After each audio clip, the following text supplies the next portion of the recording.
नमस्कार, मैं अंबिका तिवारी आपके साथ। आईएमए द्वारा रिवरफ्रंट कॉलोनी में चिकित्सक दिवस पर 97 चिकित्सकों को विभिन्न क्षेत्र में कार्य करने हेतु उत्तर प्रदेश के डिप्टी सीएम श्री ब्रजेश पाठक एवं उत्तर विधानसभा क्षेत्र के विधायक डॉक्टर नीरज बोरा ने किया सम्मानित। इस अवसर पर अपर मुख्य सचिव चिकित्सा, स्वास्थ्य चिकित्सा, शिक्षा, परिवार कल्याण अमित घोष मौजूद रहे। सम्मानित होने वाले doctor Nirupama Pandey, doctor SP Jaiswara, doctor Sujata Dev, doctor Ritu Saxena, doctor Tanvi, IMS के सचिव डॉक्टर श्वेता, आईएमए के अध्यक्ष डॉक्टर मनोज अस्थाना, डॉक्टर सूर्यकांत को किया गया सम्मानित। मैम, अभी 2 दिन पहले डॉक्टर्स डे मनाया गया, क्या कहना चाहेंगे, क्या कार्यक्रम हुआ था आपके यहाँ? जी नमस्कार। पहले तो मैं अपना परिचय दे दूँ। मैं doctor Nirupama Mishra, I am a gynaecologist, paediatrician and colposcopist as well as adolescent counsellor. और मेरा जो है सेंटर यहाँ पे साउथ सिटी में बरेली रोड पर गायनेकोलॉजी हेल्थ केयर की मैनेजिंग डायरेक्टर हूँ मैं। तो हम लोगों को, जैसे कि आप लोग सब जानते हैं, 1 जुलाई को डॉक्टर्स नेशनल डॉक्टर्स डे मनाया जाता है हर साल।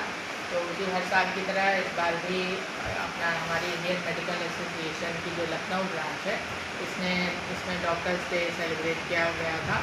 और उसमें सभी डॉक्टर्स को काफ़ी बड़ी संख्या में डॉक्टर्स को उसमें सम्मानित किया गया, जिसमें कि हमारे माननीय मुख्यमंत्री जी ब्रजेश पाठक मुख्य अतिथि के तौर पर, और डॉक्टर नीरज बोरा सर भी अतिथि के तौर पर आमंत्रित रहे थे। और पवन कुमार जी डीजी है भी इसमें, इन्होंने भी शिरकत की थी। तो इन लोगों के करकमलों से सब कई डॉक्टर्स को विभिन्न चिकित्सा की उनकी उपलब्धियों के लिए उनको सम्मानित किया था, जिसमें कि हमें भी इसका अवसर मिला सम्मानित होने का। कितने डॉक्टर सम्मानित हुए थे? ये लगभग 90+ डॉक्टर्स थे, सभी विधाओं के, लेडी डॉक्टर से लेकर मेडिकल कॉलेज से लेकर के ये सब डॉक्टर्स थे। तो ये डॉक्टर्स डे बनाने का पर्पस यही होता है हर साल, जैसा कि इस बार भी डॉक्टर्स डे का थीम है कि behind the mask who is healing the healers. यानी कि जो डॉक्टर हैं, जो खुद डॉक्टर हैं, उनको कौन ध्यान देगा। तो ये भी एक बड़ा मसला है कि हम लोग डॉक्टर्स, जैसे एज अ डॉक्टर हम लोग 24 घंटे 24/7 मरीज़ों की सेवा में उपलब्ध रहते हैं। हम लोग अगर यहाँ नहीं हैं तो फ़ोन पर उपलब्ध रहते हैं। लेकिन कहीं ना कहीं हम चिकित्सकों की, आप लोग भी देख रहे हैं, समाज में थोड़ा सा ये लोगों की संवेदनाएं कम हो गई, क्योंकि हम लोग भी एक इंसान है, हमारी भी समस्याएं हैं। हम लोग भी जो इतना हम लोग लगातार इस तरीके से सेवा में व्रत रहते हैं, कुछ तो अपवादों को छोड़ दिया जाए तो ज़्यादातर डॉक्टर्स के मन में हमेशा मरीज़ की कुछ भलाई ही के लिए हम लोग सोचते रहते हैं। लेकिन इन सब के बावजूद डॉक्टर्स कहीं ना कहीं आजकल मानसिक, शारीरिक ये सब समस्याओं से जूझ रहे हैं। तो इसके लिए थोड़ा सा जो समाज थोड़ा सा इसको संवेदना उनके अंदर हो, ये सब, और थोड़ा सा डॉक्टर जो अच्छे काम कर रहे हैं उनको प्रोत्साहन मिले, इसी के लिए ये हर साल रिमाइंडर के लिए ये नेशनल डॉक्टर्स डे मनाते हैं।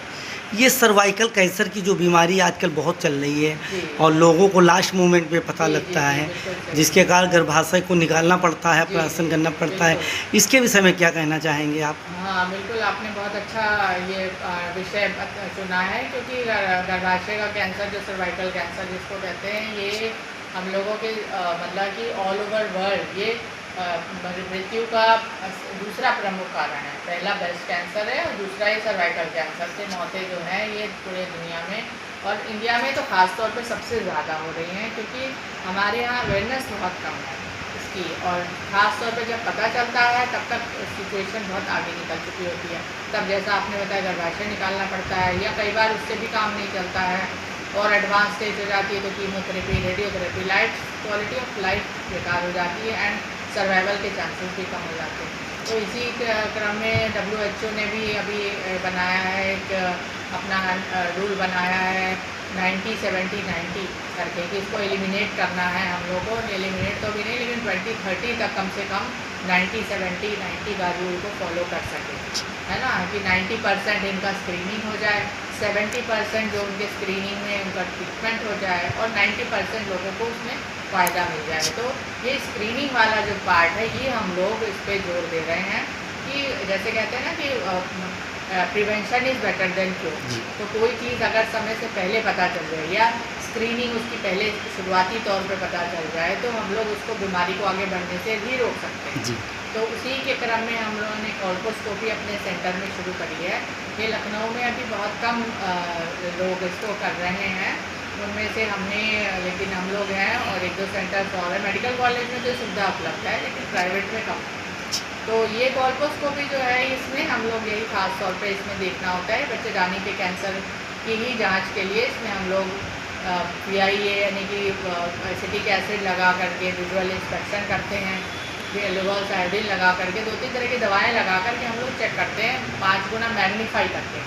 तो उससे छोटे से छोटी हम जो है इसमें कोई भी घाव को हम आसानी से समय से पहले देख सकते हैं और उसको फिर उसी हिसाब से आगे उसका ट्रीटमेंट कर सकते हैं।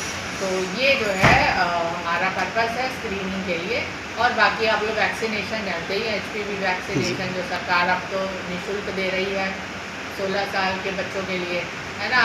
16 साल तक की 14 से 16 साल की लड़कियों को एक डोज निःशुल्क दी जा रही है। ये सरकार का बहुत सराहनीय कदम है।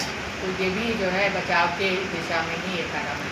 तो उसी में हम लोग भी थोड़ा सा सहयोग कर रहे हैं। तो आप लोगों के माध्यम से हम चाहते हैं कि ये इनकी अवेयरनेस थोड़ा बढ़ाएं कि लोगों में ये 35 साल के कम की महिलाएं तो ज़रूर करा लें एक बार ये स्क्रीनिंग। और बाकी जिनको भी जो समस्याएं हैं, पानी की इस तरह की आने की शिकायत, कमर में दर्द या इस तरह का अननेचुरल ब्लीडिंग अगर आ रही है कोई भी इस तरह की, तो ये ज़रूर एक बार जाँच करा लें। इससे जो है काफ़ी हमें समय रहते इसको काम करने में मदद मिलेगी।